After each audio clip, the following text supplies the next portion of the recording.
This is me a lot of the days that I'm out in the world. Are you serious right now? Get out of my way or stop inconveniencing me and what I'm trying to do. Anyone else relate?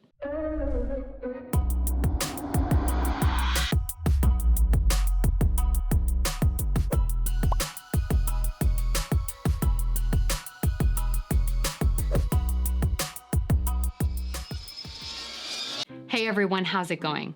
I'm Wackett.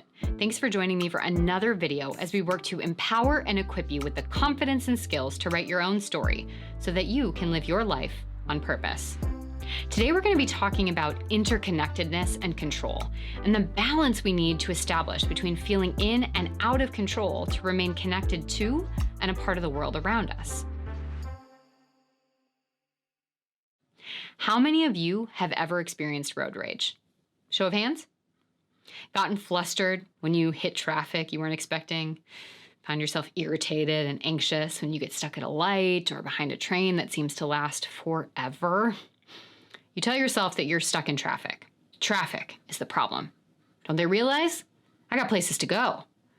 The view is that everyone and everything else is acting as an inconvenience to you and your goals. Your life is affected by this thing that seems to be happening outside of your control. Traffic is holding you up. Traffic is the problem, and you are the victim. It's as if the whole world got into their cars for the sole purpose of making your day harder. This is a position of ego, and it still amazes me how quickly it can consume us. We've talked about it before, but essentially, your ego is your inner toddler voice, whose entire job is to make sure that you're seen. It drops you in the center of every story, whether you're connected to it or not. And it's pretty nonspecific. You can be the problem, the hero, the victim, doesn't matter, as long as you have a major role. It's the voice in your head that longs for reassurance, validation, and celebration. You may find yourself tabulating every good thing you do or making it a point to call it out to others so that it can be acknowledged or validated. It's the part that finds fault in you for everyone else's misfortune or unhappiness. You make yourself the center of everyone else's problem. If they're upset, it must be because of you. If they react poorly to something you said or did, then you're the one who has to fix it. You become both the problem and the solution. And it's also the part that takes the view of the world happening to you, rather than you being a part of or an active contributor to the world. You view your time and energy as being taken rather than given to people, places, and things. And you can't understand why this keeps happening to you. Our ego creates a position of both over and under control. We're responsible for everything and yet can control nothing. And what this does is create the perfect feedback loop for shame, negative self-talk, and anxiety. So from the under control perspective, if we have no control over what's happening to us, how someone treats us, our boundaries being eroded, getting stuck in traffic, then we can't be responsible to make the change. This is everyone else's problem, and I'm just being dumped on. While this is not a place that feels good, there is some comfort here. Complaining is easy. Being exhausted, overwhelmed, and feeling dumped on is convenient. They all require little energy output and keep us sipping on a cocktail of avoidance, loneliness, and resentment. Absolution is the road with less resistance, and in so choosing, we deepen our position in a life of fine.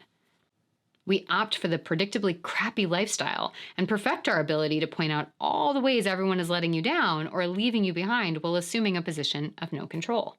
In tandem, if we focus on trying to focus or control things that are ultimately out of our control, such as if someone else is upset with you, whether or not someone notices or is grateful for something we did, if people like us, then we can give ourselves the illusion of trying to fix things. But in reality, we're only putting our energy to things that are not really our business or responsibility, and in turn, we have no control or power over.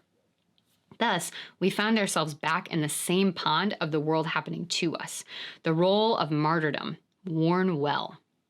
This is the second nail in the coffin of living a fine life. Everything is futile. Nothing will ever be better. No one appreciates me, and I'll just coast through even though I'm unhappy, lonely, and resentful. Both sides of this leads to a position of feeling powerlessness, because rather than getting clear on what is and is not in our control, our fear, anxiety, and shame force us to keep banging our heads against immovable objects we can do nothing about and leave us fearful of trying anything different. But here's the thing. You're part of traffic. You are an active contributor to the traffic you're in. You do have control. Let's consider traffic itself for a minute. Things you have control over. Whether or not you use a vehicle to commute. Could be doing a bike or the Max or a bus. How you schedule your day. How much time you left to get to your destination. How you react when people cut you off, drive poorly, or don't follow the zipper rule for merging. How you drive. How you talk about and to other drivers. What you focus on while driving. Are you thinking about how long it's taking or the time that's passed? Are you thinking about the podcast that you're listening to or an album that you really enjoy? Or are you thinking about things like if people are going to be upset with you when you get there, or if there's a quicker route, or the location of the car that just cut you off that you're still pissed off about? You can control your mindset and the filter while driving, i.e., whether or not you see everything is happening to you and the world actively working against you to make your life harder, or seeing that traffic is an inconvenience for many, and likely no one in their cars would choose to be in it. Do you really think that accident was just to annoy you? Remember, traffic is a collective experience. The world isn't out to make your day harder. It's just hard for all of us. So why contribute more to that pain by focusing on things outside of your control? Now, stepping out of traffic and into our lives as a whole, I want you to consider this. You are an active contributor to the life you lead. In fact, you're the primary author of your own story, whether you take the reins or not. Shame, fear, and self-doubt will rule for as long as you give them a foothold. But at the end of the day, the only person who's truly affected by it is you. So you have to be the one to tear them down. You decide how you respond. You decide how you show up to your life. And while people can act or talk in whatever way they choose, you get to decide if you'll accept or hold on to that behavior and how you want to respond. So let's use boundaries as an example. Others are not responsible for you not having any boundaries. They may be the stressors, they may make them hard to enforce, but you're the one who decides what the boundaries are and what it looks like not to uphold them. Let's pretend I set a boundary not to check my email after 5 p.m. on a workday. Things in my control. Not checking my email after 5 p.m. Things out of my control and not my responsibility. How many emails I get after 5 p.m. The asks people make of me after 5 p.m. If someone didn't get back to me before 5 about something I needed or wanted today, or am anxious to get the response for. If someone's upset I'm not available after 5 p.m. How my boundary affects other people's boundaries, timelines, and expectations. The reality is that either choice, maintaining or eroding your boundary, will have consequences. The problem is that we're programmed to default to the one where we absorb most of the consequences and then use the resentment and frustration to fuel the notion that we have no control over why we feel this way. One of the best pieces of advice I can give you, and go with me as this sounds like a bumper sticker for sure, is that no one is ever going to work as hard for your life as you are. They don't care. I mean, sure, some people care, but they don't care like you do. So stop waiting for them to. And another life truth, no matter what, people are not going to like you. They're going to let you down, and they're always going to take what you give.